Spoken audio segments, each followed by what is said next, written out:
सोचिए एक दिन आप समुद्र के किनारे खड़े हैं, सब कुछ बिल्कुल शांत है और अचानक समुद्र का पानी तेजी से पीछे हटने लगता है।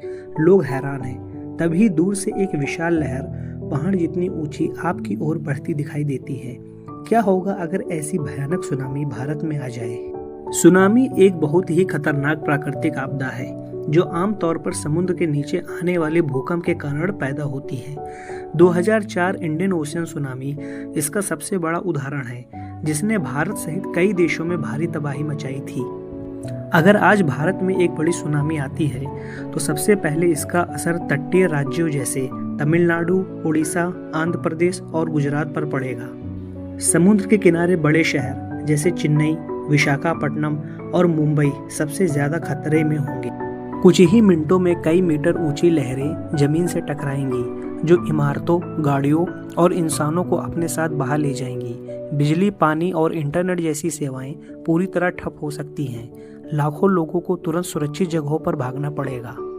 अगर समय पर चेतावनी मिल जाए तो कई जानें बचाई जा सकती हैं। आज भारत के पास बेहतर टेक्नोलॉजी और चेतावनी प्रणाली है, लेकिन फिर भी इतनी बड़ी आपदा को पूरी तरह रोक पाना मुश्किल है। ऐसी सुनामी न सिर्फ जान माल का नुकसान करेगी, बल्कि पूरे देश की अर्थव्यवस्था और जीवन को हिलाकर रख देगी। समुद्र किनारे के इलाके महीनों तक रहने लायक नहीं बचेंगे। दुनिया की सबसे विशाल सुनामी लुटुइया बे सुनामी थी, जो 1958 में अमेरिका के अलास्का में आई थी।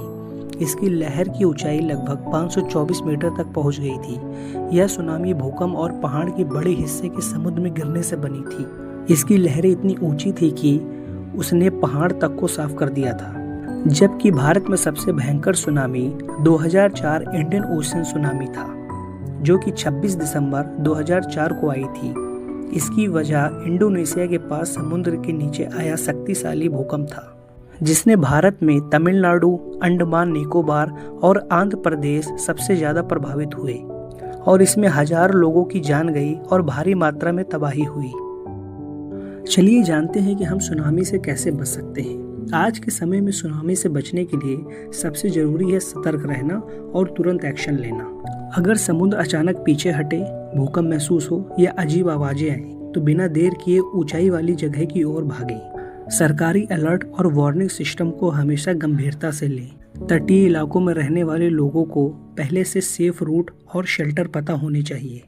याद रखें, समुद्र के पास वापस जाने की गलती ना करें, क्योंकि एक के बाद एक कई लहरें आ सकती हैं। सही समय पर लिया गया फैसला ही जान बचा सकता है। चलिए जानते हैं कि सुनामी आने के खतरा कहाँ पर सबसे ज्यादा होता है। सुनामी आने के चांस वहाँ पे सबसे ज्यादा होता है जहाँ समुद्र के नीचे टेक्टोनिक प्लेट्स टकराती हैं या खिसकती हैं। सबसे ज्यादा खतरा पैसिफिक रिंग ऑफ फायर में होता है। यहाँ जापान, इंडोनेशिया, चिली जैसे देश आते हैं। या अक्सर बड़े भूकंप आते हैं जो सुनामी पैदा करते हैं। भारत में सुनामी का चांस सबसे ज्यादा अंडमान एंड निकोबार आइलैंड के पास है, क्योंकि यह इलाका इंडोनेशिया के पास टेक्टोनिक प्लेट्स बाउंड्री के करीब है। यहीं से 2004 इंडियन ओशियन सुनामी की शुरुआत हुई थी। भारतवासियों को घबराने की जरूरत नहीं है, क्योंकि भारत के पास early warning system, monitoring technology और डिजास्टर मैनेजमेंट की व्यवस्था है, जिससे पहले से अलर्ट मिल जाता है और लोगों को सुरक्षित जगह पर पहुंचाया जा सकता है।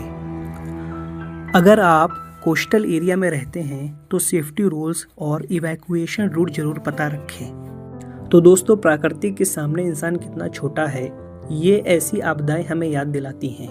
अगर आपको ये वीडियो इंटरेस्टिंग लगा तो लाइक और शेयर जरूर करें और ऐसी ही रहस्यमय और ज्ञानवर्धक वीडियो के लिए चैनल को सब्सक्राइब करें।